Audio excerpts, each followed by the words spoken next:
భారత మార్కెట్లో మహేంద్ర కంపెనీ సంచలనం సృష్టించిందండి. 6,00,000 కార్లు ఇప్పటికే పైబడి విక్రయించింది రికార్డు 2020 సంవత్సరానికి గాను.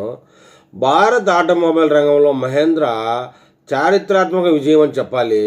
సంవత్సరము ఈ 2020 సంవత్సరానికి ఇది మైలురాయిగా నిలిచింది.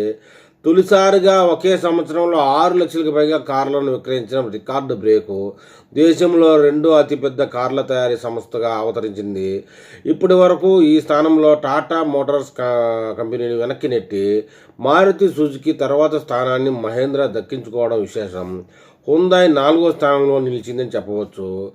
2025లో మహేంద్ర మొత్తం అమ్మిన కార్ల సంఖ్య 6,25,603 ఎస్యూవీ వాహనాలను విక్రయించింది. ఇది గత ఏడాదితో పోలిస్తే దాదాపు 97,000 యూనిట్లు ఎక్కువగా ఉండడం గమనార్హం. ఈ సంఖ్యను భారత మార్కెట్లో మహేంద్రపై వినియోగదారుల విశ్వాసం ఎంత పెరిగిందో స్పష్టంగా చూపిస్తూ ఉంది. ముఖ్యంగా అక్టోబర్ నెల మహేంద్రకు స్పెషల్గా మారింది. ఒక్క నెలలోనే 71,624 వాహనాలను విక్రయించి ఆల్ టైమ్ మంత్లీ సేల్ రికార్డును కూడా నమోదు చేసింది.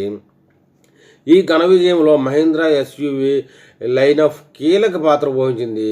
స్కార్పియో మోడళ్లు కంపెనీకి నెంబర్ 1 కార్లుగా నిలిచాయి. జనవరి నుంచి నవంబర్ వరకు ఈ మోడల్లే 1,61,000కు పైగా యూనిట్లు అమ్ముడయ్యాయి. యువతలో విపరీతమైన క్రేజ్ ఉన్న థార్ 3 డోర్ థార్ ట్రాక్స్ అమ్మకాలు ఏకంగా 50% పెరిగాయని చెప్తున్నారు. అలాగే ఎక్స్యూవీ 3XO బొలెరో మోడల్లో ఫ్యామిలీ కస్టమర్లకు దానితో పాటు గ్రామీణ మార్కెట్లో కూడా మంచి డిమాండ్ సొంతం చేసుకున్నాయని చెప్పాలి. ఈ యొక్క ఎలక్ట్రికల్ వాహన విభాగంలో మహేంద్ర కూడా దూకుడు చూపించింది.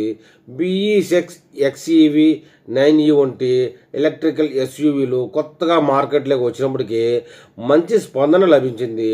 కేవలం 11 నెలల్లో ఈ రెండు మోడళ్ళకి కలిపి 38,841 యూనిట్లు అమ్ముడయ్యాయి. మొత్తం మహేంద్ర అమ్మకాలలో ఎలక్ట్రికల్ కార్లు 7% వాటా సాధించగలడం గమనార్హం. భవిష్యత్తు ఎలక్ట్రికల్ వాహనాలదేనని మహేంద్ర మరొకసారి నిరూపించిందని ఆటో నిపుణులు అభిప్రాయపడుతున్నారు. మరి ఈ విషయంలో ఈ వాహన లవర్సు, ముఖ్యంగా మహేంద్ర వెహికల్ లవర్సు ఏమని కామెంట్ చేస్తారో చూద్దాం.